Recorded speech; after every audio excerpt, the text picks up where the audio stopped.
కవ్వమాడిన ఇంట కరవే ఉండదంట అని సామెత. శ్రేష్టమైన ఒక పాడి పశువు 1 ఎకరం పొలంతో సమానమంటారు. కరువు కాటకాల కష్టకాలంలో వ్యవసాయం వెనుకంజ వేస్తే రైతు బతుకు బండిని లాగి ఆదరువుగా నిలిచేది పాడి పరిశ్రమే. నేడు పాలకు పెరుగుతున్న గిరాకీతో పట్టణ శివార్లలో లెక్కకు మిక్కిలిగా డైరీ ఫారాలు వెలుస్తున్నాయి.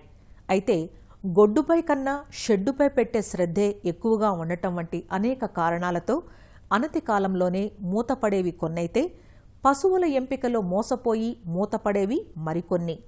ముఖ్యంగా నల్లజాతి పశువులకు సంబంధించి గ్రామీణ భారతంలో నాటు పశుగణాలే ఎక్కువగా ఉన్నాయి. వీటి పాలచార చాలా తక్కువ.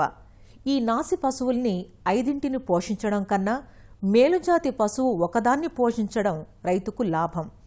రాశి కన్నా వాసి ఉన్నప్పుడే పాడి పరిశ్రమ నుంచి లాభాలు మూటకట్టడం సాధ్యం. మరి మేలుజాతి పశువును ఎంపిక చేసుకోవడం అనేది అనుభవంతో కూడుకున్న పని కదా. అయితే కొన్ని ప్రధాన జాతి లక్షణాలను దృష్టిలో ఉంచుకొని వీటిని ఎంపిక చేసుకోవచ్చు. మరి గేదెల్లో మేలుజాతులేవి? ఆయా జాతుల విశిష్ట లక్షణాలేవి? వివరాలు రంగారెడ్డి జిల్లా హైత్నగర్ పశు వైద్యులు డాక్టర్ ఆనంద్ రెడ్డి నుంచి తెలుసుకుందాం.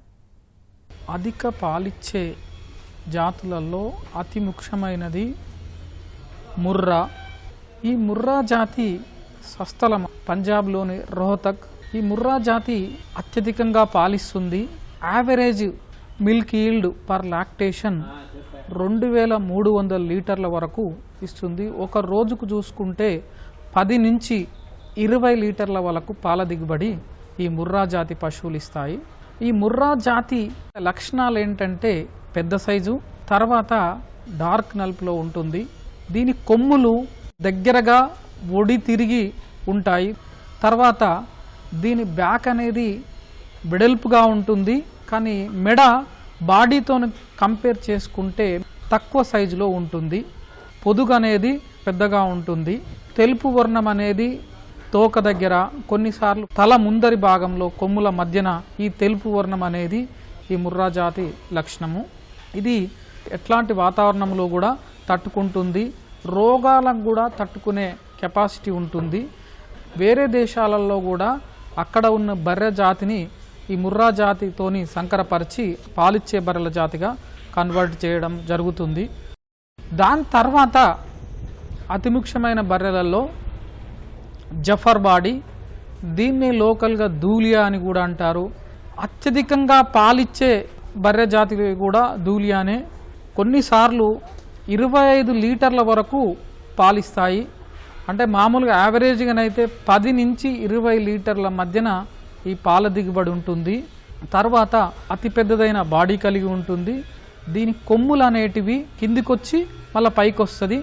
నుదురు అనేది చాలా పెద్దగా ఉంటుంది. తర్వాత పొదుగు కూడా చాలా మ్యాసివ్ పొదుగు ఉంటుంది. టీట్స్ కూడా ఎక్కువ పెండ్యులస్ టీట్స్ ఉంటాయి అన్నట్టు.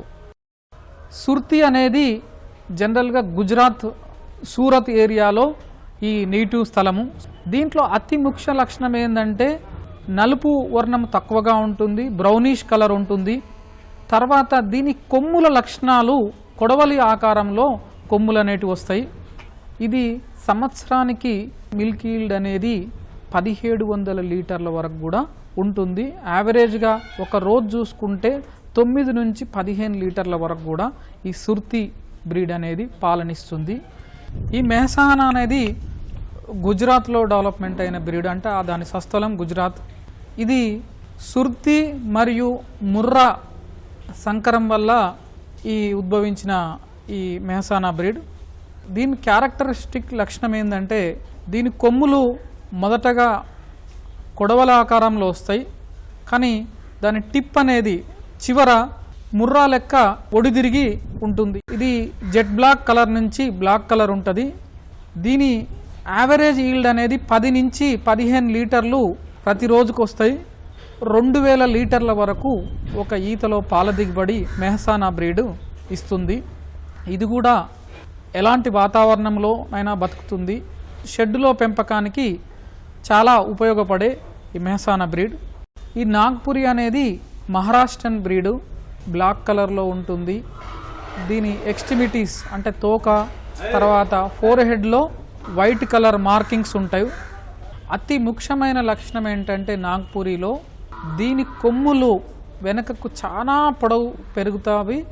దీని పాల దిగుబడి విషయానికి వస్తే సంవత్సరానికి 1200 నుంచి 1500 లీటర్ల పాల దిగుబడి ఉంటుంది. ప్రతిరోజు 8 నుంచి 14 లీటర్ల వరకు పాల దిగుబడి ఇస్తాయి.